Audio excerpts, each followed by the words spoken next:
Hi there, everybody. This is Brian Parsons. If you don't know me, I was the teacher out at London School in South Lane School District for the last 5 years. I resigned at the end of this last year.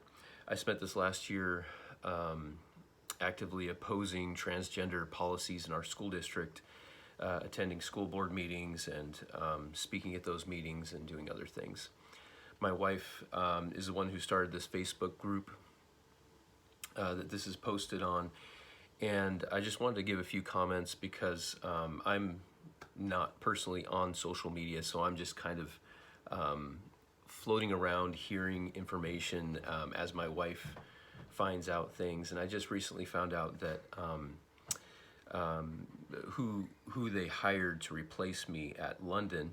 And I wanted to say a few comments. First off, I want to say that I am proud of those of you who are taking action and doing something in response to this. Those of you guys who have pulled your kids out of the school or are actively engaged in conversation with your kids, making sure that they're informed of what is true and what is good.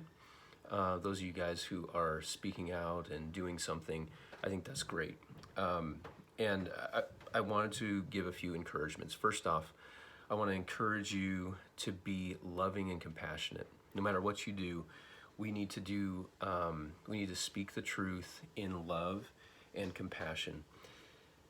The people who are experiencing transgenderism or who support these things, they are people who are confused, and oftentimes they're hurting, and they're people that we need to love. We need to care for them. We need to speak out of love and compassion, concern for them. And so really, if you do not have that kind of an attitude, then this isn't the forum for you. If you don't care for these people, this isn't the forum for you. The reason we speak out and we share the truth is because we care about them. We want them to be able to align their body once again with the truth so that they don't experience the pain of trying to deny reality. I've spent an awful lot of time explaining how harmful this ideology is, especially to our children. And you can go back and maybe look at some of those videos where I have, and read the letters where I've spoken to the board in the past. And so we need to approach this from a loving perspective.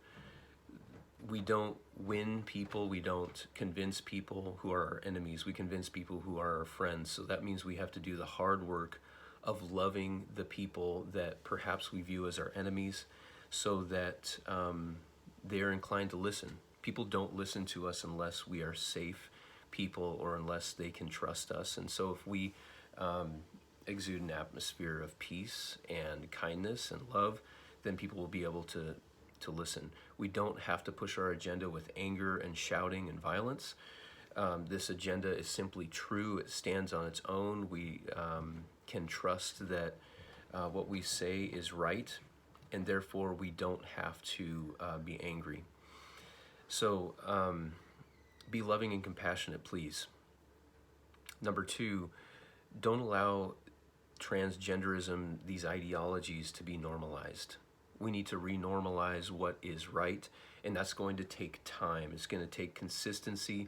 We need people to show up to board meetings. We need people to speak out. We need people to write letters. We need people to speak with friends, and we need to be speaking with our children. We need to be actively talking with them.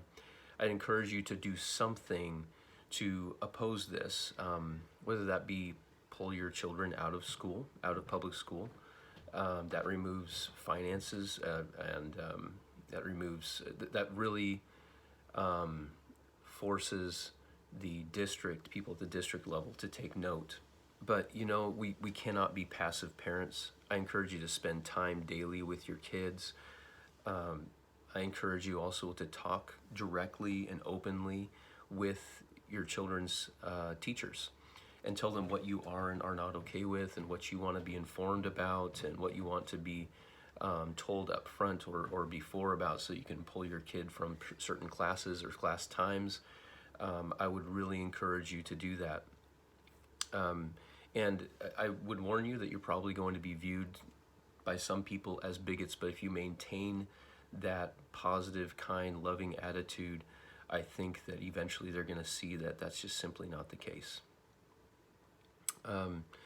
So I just wanted to give you that encouragement. I'm not there in Oregon right now, but I'm so glad that there's so many people there right now who are getting active and doing what it takes to make change. So God bless you all, and I hope to talk to you again soon.